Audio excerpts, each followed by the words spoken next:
So we've had to pivot and go, right, well, actually, let's get more of our own customers. Let's build more of a foundation, and let's kind of step away from the B2B, which are dominated by these bigger players, and let's do everything that they can't do, which is be quick, make decisions quickly, be a bit more flexible. We can be a little bit more personal, face on. Welcome to Chain Reaction, the video podcast for the supply chain and logistics industry. In this podcast, we speak to industry leaders who share their ideas, thoughts, and anecdotes from within the logistics world. Hello, everyone. Welcome to the Chain Reaction podcast. As always, we talk everything logistics and more.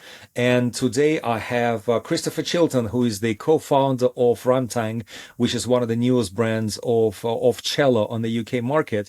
But cello, we're not talking about violins. So, Christopher, would you like to introduce the brand and what is it, and then we can talk about everything else. Absolutely. Thank you, Michael. Lovely to be here. Yeah, so I'm the co-founder of Ram Tang Cello. The other co-founder is my mother. We were inspired by all the Italian guests that brought us gifts over the years, because we grew up in a bed and breakfast. My mum started running a bed and breakfast in like the mid-90s, post-divorce. And we were very blessed. We had lots and lots of people come through. And one of the gifts was Limoncello. And my mum, what was the story? She said she got the bottle, drank it with the guest, had a terrible hangover the next day, but really loved the flavour. And as a household that's always made products at Christmas, like jams, chutneys, everything, Limoncello was a natural move on. Well, why not go booze? So that's how it began. And then it was during, over the years, we just refined the recipes. COVID came. I came back home. I was living in Morocco before that, when I came back home. And we were talking about one last business, because our bed and breakfast basically shut down. We were still open, but we essentially had to think about if this kind of disruption's coming again, and also service industry, my mum's in her 70s now, it's getting to that point of like, okay, we need to pivot.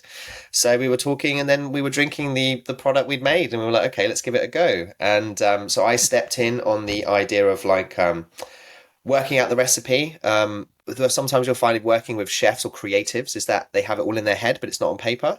And you've got to like translate it down and go, right, we've got to test one variable at a time. And then they go, okay, so what did you do? Well, I changed this. And I'm like, no, please don't do that. Please don't do that. So we slowed it down. We worked it out, and we just really reinvented this recipe by adding in the juice and reducing the sugar by 50% to get that tangy, tart flavor.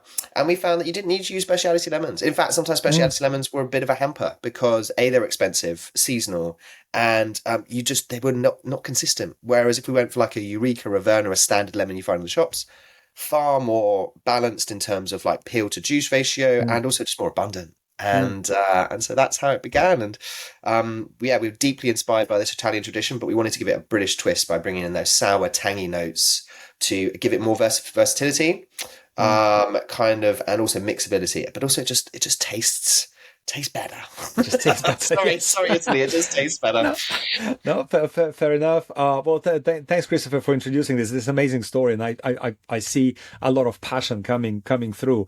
But one of the main things of actually today's discussion, this is exactly, I think, what we would be very, very interesting to explore, is the whole idea of not the whole idea, the whole mindset of an entrepreneur that requires you to get to that minutiae level of detail of the recipe and changing elements, as well as get up onto at the helicopter level and see the business holistically across all of those kind of the functional requirements, all the way from, finance, the branding, the manufacturing, the size and the shape of the bottle, all the way down to logistics of where is it going to get stored, how it's going to get stored, how it's going to get delivered, and all of that. So that's the main theme. And then can you maybe tell a little bit about kind of that yo-yo of attention and the focus that is required in running the business?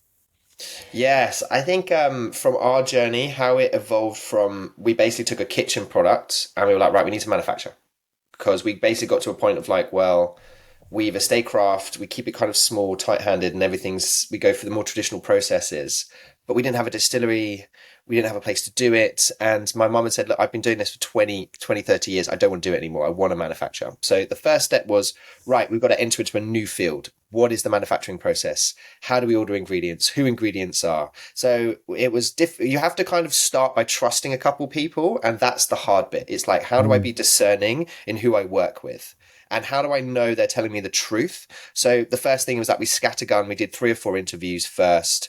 And then we kind of had to come back to this. Like, I basically always said to mum, I was like, look, your gut is going to guide us through this. So I want your gut reaction. We can't be in the head about this. We kind of need to be quite in the heart. So I was like, what's more important, this or this? I kind of quick fire rounded her and she was like, this. And we're like, right, this is the playbook. It might be wrong, it might be right. I don't know, but we're going to give it a go. And so we just ran into it. We worked with a company called Drink Chef. They're up in Leicestershire.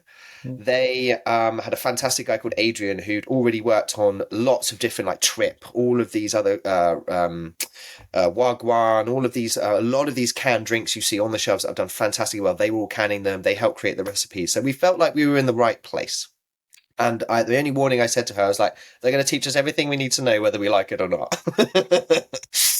And that's what's happened. You kind of have to throw your hat in the ring with someone and then kind of grin and bear it and just make sure that you're there every step of the way. Don't tell them to, like, when they were ordering stuff, I was like, well, who are you ordering from?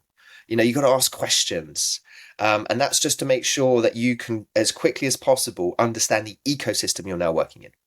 So that's step one. Make a decision and then start learning the ecosystem and then deal with the regrets a little bit later.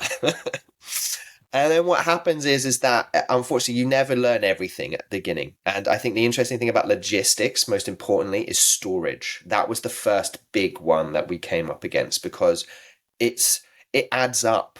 It doesn't seem like a lot in a month, but over a year, it's this. And we ended up ordering way too many bottles. We ordered way too much of this. But to be honest, we've spent as much on storage as we did on bottles. So I think that's one of the biggest and easiest mistakes you make is over ordering because, you know, you do the stats, you do this, you have the ambitions, blah. So advice to myself going forward, slow it down. Don't get caught up in the numbers and the big volumes. Just make sure that you can clear what you've got and then you can build that into the pricing. So that's the first big aspect. In terms of like the expansion contraction, that's just a continual process of being an entrepreneur because as the brand grows, you grow. So managing that has been very much a sort of a checking yourself as well. And mum and I have had to have a lot of conversations about like what we used to do is we used to get really frustrated with each other and we'd have a bit of an argument, but then we were trying to manage that. So whenever we get to like frustration zone, we go, right, sit down, paper in front of each other, someone holds the stick, right, your turn to talk, my turn to talk. So there's a lot of conversations about managing the pressure that builds. And then, I mean, I'm very lucky. I've naturally had that capacity to kind of go out there and in down to the details. In terms of just seeing the bigger picture, I've always loved stories. I've always loved that kind of books and reading. So it's always been very easy for me to like follow on and then zoom in because I think I've got that ADHD dyslexia brain where I can be drifting off, but I'm actually listening at the same time. So it's hard to me. It's kind of just a natural skill set, but you can cultivate it. And it's very much about like, I always use the body sometimes. Am I too hunched over? If I'm too hunched over, just take a step back. If I'm too relaxed, well, I'm not really paying attention. So it's very much about knowing your own triggers, knowing your own sort of skill sets, and then kind of just putting things in your favor. And then it just, you've got to be prepared to grow. And I think the biggest challenge for myself was the frustration at having to go at another person's pace. That was another thing that was really interesting. And that's another industry problem. Every company, like every logistics section has its own pace, its own style, its own rewards. And so I'd have to be like constantly juggling. You know, if we go to things like I was doing a lot of when we started to shift bottles out, I approached DHL and they were like, we need minimum this a month. We need minimum 20 cases or 20 bottles or whatever it was. And so I ended up having to pay a premium for going to Royal Mail. I just had to do it. I just had to accept that. And there's certain aspects where it's about convenience versus cost, and what's within my power. And we found that it's quite stuttery. Some of our start has been quite stuttery. It hasn't been a consistent flow. We've landed a few clients, but it's like it's kind of boom or bust, and that's sometimes the problem with the wider conversation happening around that product. So Limoncello, the spritz has been a big summer thing. So what happens is this storytelling kind of feeds into the logistic components as well. Like, I mean, so everyone's prepped for Christmas right now, and you always hear about it in the listings. So I'm ready for Christmas, and you're like, it's September, please, let's not talk about this, but you have to be. So it's been fascinating. It's been a real learning curve. But yeah, first of all, storage is the first one you're going to hit. Avenues, cost, you're never going to find the cheapest thing. You just got to find the thing that works best. And then yes, finding ways to catch yourself is how you can navigate that. And then managing that is kind of a different category, really. I mean, that ties into what your hobbies are and how you let off steam, and how you enjoy yourself, and how you can actually do some fun things and not just be all work work work. That's right. Nice. And then different velocities of things. Absolutely. Well, one of the things that we picked up that was actually quite interesting as well is you mentioned something like the oligopoly cage or the mafia run supply chain. I mean, so Yes. how do you? It's breaking in with a smaller volume into kind of big boys sort of club. How do you sort of talk a little bit about the challenges and the ways maybe to kind of overcome or address some of those? To be frank, there's no way breaking in. You're let in. it's unfortunately that's kind of what it is. You kind of not going to knock loud enough, or you got to be loud enough. I suppose there's different aspects here. In my particular industry with the alcohol, we've got a couple of gatekeepers. Wholesalers is one big gatekeeper, and they've got it on two fronts. A minimum venue sign up is required for you to be part of a wholesaler. So some places were like, I need 20 venues, or I need a whole chain, etc., etc. And so it's kind of like, well, you go, well, who are they? Oh, I can't tell you that. You're like, okay, so you got to guess, and you got to figure out. So you're kind of like, you can't really build a plan. I think that's the difficult thing. And so we got lucky in terms of like, we had someone who fought for us. We were very, very lucky. Big shout out to Lorna at Cubit House. She fought for us and said, no, I want this. Please stock it. And we went through two wholesalers, and the second one took us on. So we were very fortunate in that. Again, that's another whole ecosystem we're starting to learn, and the requirements there go differently, and how the pricing structures works as well, and how you never put delivery as an extra cost. You always put it as part of the bottle. That's the first lesson I learned. It's not on top. It's always part of the bottle. I got told off a couple of times for that. And I think also, yeah, like I said, there's minimum requirements, and I can understand why. I'm not saying this to have a go at certain, logistics is run on fine margins, and it's got to work, and it's got to be, especially with the pressure of eco pressures and green incentives, and we can't just put, I mean, I'm sure you might find the same thing, Amazon putting big things and small things in big boxes, just ridiculous. We can't really afford that in the logistic industry when you're dealing with freight and fuel and drivers and cost time and also delivery and traffic and all the other things, that variables are taken into account. So I'm not begrudging them in any way. It'd just be nice if there was a sort of, it was almost like I'd ring them up and they go, well, what do you mean? It's obvious, this is the problem. And I'm like, well, I don't, because I'm an entrepreneur. I've just started. So there's very little sort of like, there's no grace, I think, in the engagement, first of all, with these companies. It's very difficult to kind of like, you're kind of just on your own, and you're an idiot until you know. So that's, again, my frustration would come out in some areas, but I think in alcohol particularly, you've got Diageo, you've got Pernod Ricard, you've got Bacardi, you've got these huge companies. And that's the other thing about wholesalers or these big companies, is that they will buy a bar, and a bar will be tied up, and they can only order from them. So contracting is very difficult, and it's very hard. My first question is to a manager is, can you buy from an independent? And because I've had so many conversations, they go, I love it, it's great. And I go, so can you buy from me? Oh, no. Like, why have I wasted an hour with you? Why? So it's just, in some ways, to navigate this field, you've just got to know what questions to ask and who to ask them, because we've had bartenders go, yeah, I run this. Yeah. No, they don't. It's the F&B manager you never see, who sits in a managerial role, who hides. That's who makes the decisions. So, and there's one person in the chain who blocks it. That's another classic. Well, Yeah, and we had that. I mentioned to you earlier that we had a podcast with a guy who does who makes champagne. So it's a Grand Cru. It's all amazing. But then he says exactly the same thing as you just said. Is you talk to a restaurant and they say, well, I have a marketing budget of 50 grand from LVMH and I can't do anything.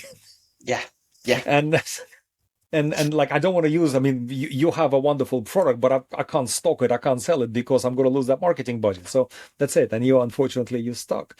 But one of the things that is actually interesting that you also mentioned is the whole idea of kind of the support and engagement, especially with the kind of with the larger players, where you are, with all due respect, a small fish. Yes. And they don't expect a lot of revenue, a lot of margin from you. So they are kind of on the personal level. They might have, oh, it's amazing product, and we would love to have it, but it's too much effort. It's too much, and then even if they sign you up as a support, so how do you deal with that kind of David and Goliath type problem? We lean into our strengths. So first of all, yes, that's the alcohol industry. I'll be pretty clear. That's a very unique dynamic in the alcohol industry. And also in our category as a real niche and a liqueur category, there's not a lot of demand. So actually you've got to build demand first now rather than expect demand to come later. So that's why the routes to direct to customer are so important and something that we're going to be leaning into over these next 6 to 9 months. And I think also if we look at, again, COVID impacts upon not only hospitality, but bilaterally also impacts alcohol as well, even though sales went up in other areas, like direct through Amazon, etc., etc. Owning your own customer is really important. So we've had to pivot and go, right, well, actually, let's get more of our own customer. Let's build more of a foundation, and let's kind of step away from the B2B, which are dominated by these bigger players, and let's do everything that they can't do, which is be quick, make decisions quickly, be a bit more flexible. We can be a little bit more personal, face on. So we've really had to just go, right, where are our strengths? Let's lean into those. And so it's very much a strategy reorganization. One area we're going to be looking at is like, well, how can we do more pop-ups over this next 6 to 9 months? How can we find other partners, especially in logistics, to facilitate us, whether it's local or exporting? So finding new markets. We're lucky we've got connections in and other businesses in other countries, so we're going to start exploring what that looks like as well, because London and the UK is notoriously difficult. So it's very much just like, well, if they won't let us in, we'll go somewhere else and we'll come back later when we've got more flow and we've got more stability. And I mean, the other thing as well is we try to, with our pricing and our product, we're trying to create it so we can actually survive, because a lot of alcohol, the margins are really tight. So the big boys have done a great job staying at top, but they've completely skinny down the bottom. And I mean, when duty is 33 quid a litre, I don't really know where... I don't really know how much they're making any money. Like, it must be a couple ranges or somewhere else. I genuinely don't know where the money is, because it's not in the bottle, I can assure you. So we are just having to go, right, well, that's their territory, leave them to it, let's find another way. So I mean, that's part of the fun though, isn't it? That's part of the enjoyment. And we're just really trusting that we've got I think the other thing as well is how you navigate this on a sort of futility level. Like, you get these big players going, no, and it almost feels pointless. That's the real nut that you're having to really manage, is this thing that I'm feeling that I'm going towards genuinely going to get where I want it to go? Do I believe in it enough? And am I willing to stick it out? And am I going to really draw on every resource I have to get there? So if anything, it strengthens your resolve. It makes you more creative, more strategic, and creative, and that's all the things that they struggled to do. So in some respects it's great, because they tell you exactly what you need to do. You are listening to Chain Reaction. This podcast is brought to you by Phlox, the leading marketplace for the supply chain and logistics industry. Visit phlox.is to find out how you find the perfect supplier or make your services available to prospective buyers. Thanks for tuning in. Now back to the show. Beat them. I love. And you get more nimble and flexible, and you can actually move much more quickly. The one thing that you mentioned actually is quite interesting, is the navigating all of this stuff. And one of the terms that came about earlier was the data dungeon. So it's is essentially the data is something that as a foundation that allows you to, I don't know, identify trends, see the blockers, debottleneck things. So can you talk a little bit about that? So how do you use data? Where do you get data from? How do you leverage it? And how Yeah. does it help you to run effective operations?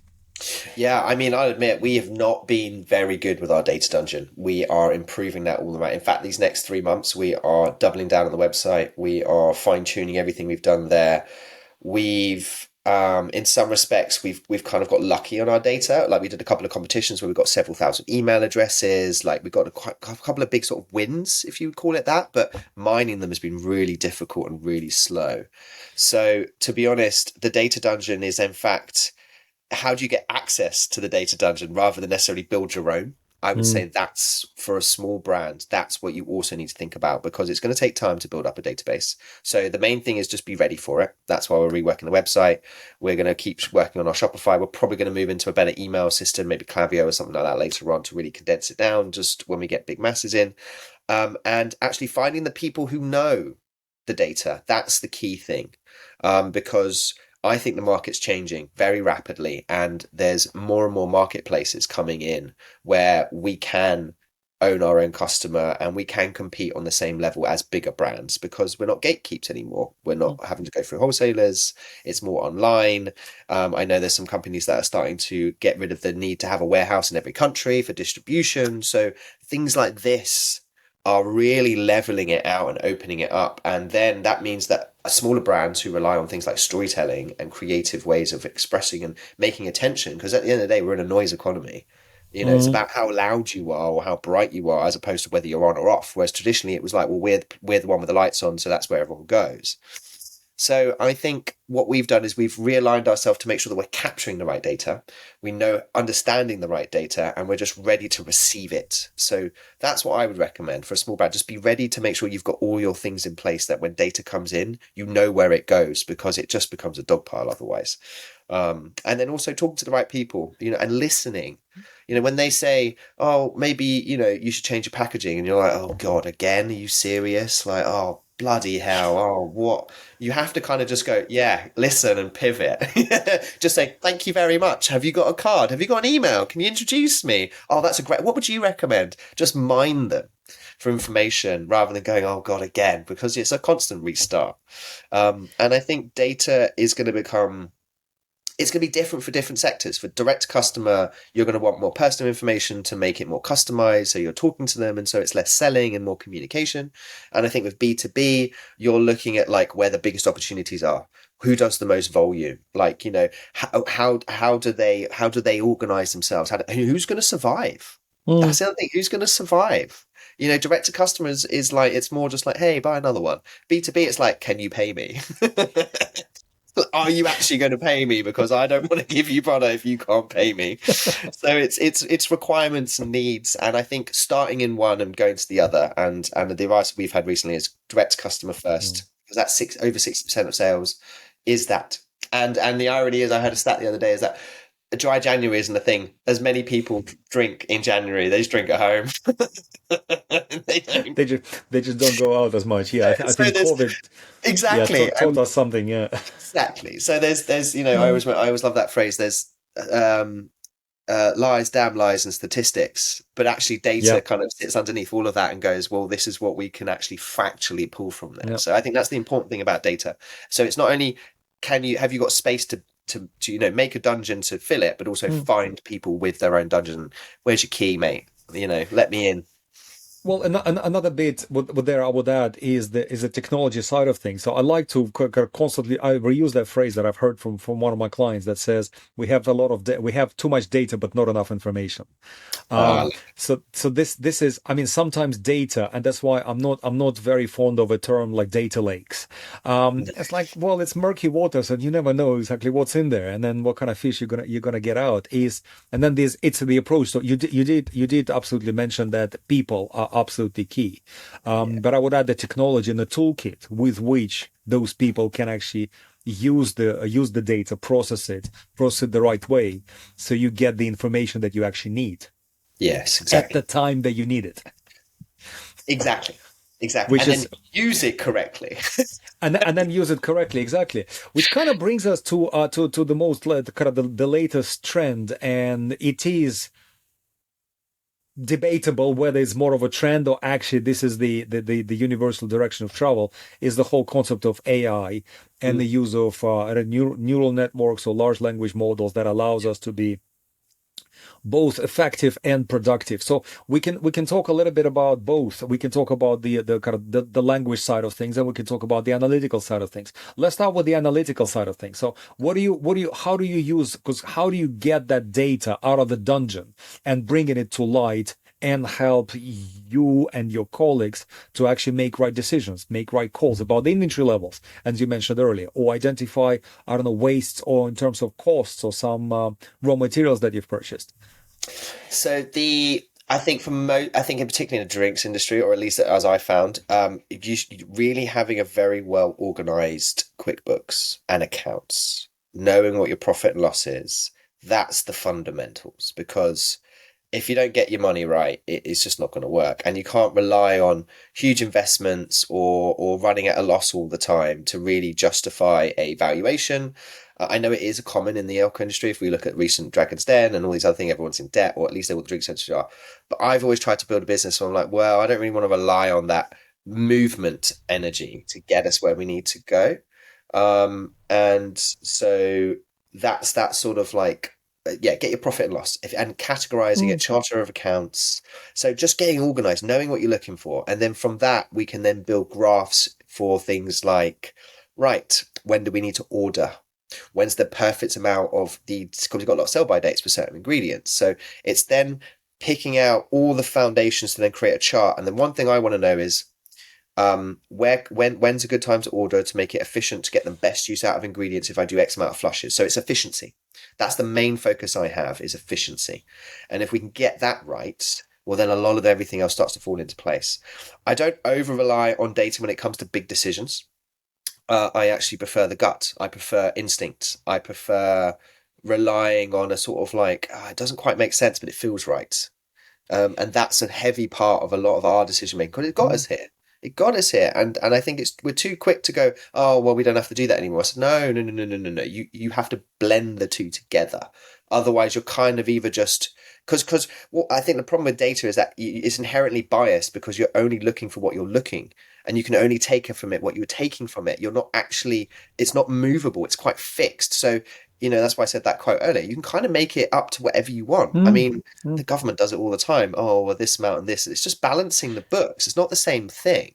So to have a live data sheet, I think you've got to have specific tasks and specific aims and goals. And then you can go, right, that then feeds into okay, this is the efficiency bit. This is where, I'm running thin. This is where I get my cash flows a bit tight. So basically I can schedule and plan and make sure that I'm not flying too close to the wind when I take a risk. And that's Right, how I like to do data. And I think that's the right. way you've got to do it. At the end of the day, I'm making the decisions. I'm not going to hand that over to someone else, because that's part of my joy and my responsibility. Yeah, No, it's that got makes perfect sense. And I also every time I think about AIs, especially in terms of kind of the text and language, analytical models as well, is the output is as good as the question that you're asking. bingo. So is being able to ask the right question, phrase it the right way. Even it's not just AI, it could be your colleagues, or it could be an Excel spreadsheet. If you're not setting up the right thing as an output, you're getting stuff that requires either separate interpretation, or you just throw it away and then you do something else. Yeah. And I'm 100% with you in terms of the gut feel. I've read that book where actually they talk about gut feels, and it's actually our inner brain, as almost the lizard brain bit, that does the processing, but because it does not contain language or ability to speak, you Mm. can't explain why you've arrived at that or the other decision. Mm. That's why we call it a gut feel, but it's actually still based on processing of a lot of data. It's not just blind guesswork. Oh, it's an efficient machine that has done the job for a long time, and it's only us who are catching up to it. That's how I look at it. I'm like, well, But do you see the technology? Because I had that conversation with many, especially these days. Is do you see the technology as a substitute or as a complementary toolkit that will help colleagues and you and your team to be more effective? So I would always say it's a compliment, and I think we have to look at it that way because even if it does become a substitute, okay, purely because we're too quick to replace ourselves and hand over, you know, for what though? For more free time, for more of this, more of that. I mean, I don't quite understand what we're, leaving behind. You don't get abs by not working Mm. out. You know what I mean? Like you need Yeah, to like kind of the body hasn't caught up. And it won't. This is a few million years, even longer in development, and now we're going to just sit back and go, oh, all right, we're all going to end up like in a Wall-E. We're all driving around in chairs if we're not careful. So there's an element here of like stress is kind of important, and engagement is kind of important, and having something to do is kind of important. So I would always say technology is a complement, and if it does then come into a stage where it can take over, that should be a tried and tested, well-oiled, very engaging thing that we could see the clear benefits in the data, and we can see the clear benefits in society, whether it solves a social issue, whether it solves a, not just a convenience, that's the problem as well, is that we live in my word for the century is convenience. Everything's about convenience, but it's not very convenient at times for the bus to arrive early. It's not very convenient at times for everything to be so rigid. So, yeah, I would always say compliment, always. mm, And that just means adaptability is then has the forefront of that responsibility. Otherwise we're just rushing, and mm. I was a kid. I was always rushing around, and I wanted to get everything done really quickly, and I got injured. I made mistakes. And then you realize you can't rush around all the time as you get older, so it's better to go at a consistent pace. So I mean, as a beautiful thing that it is, and as a wonderful thing as it is, it's also discovering itself. I think there's a massive AI bubble. There's been a huge stockpile into this, and there's been so much money piled in, and quite frankly, I don't really know. This is 2008 again. This is 2000. This is the 2000.com I crash. think it's a dot com. Yeah, exactly. I think Yeah. it reminds me of a dot com quite a lot. Yes.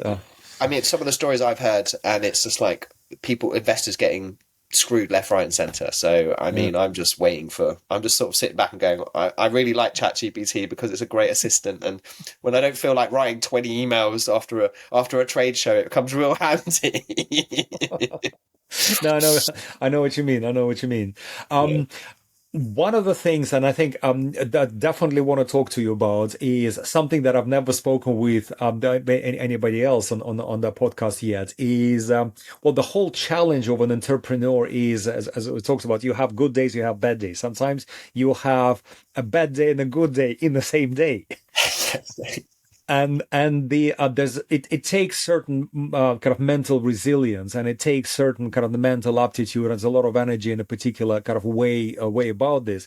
And I know that one of your other passions is kinesiology.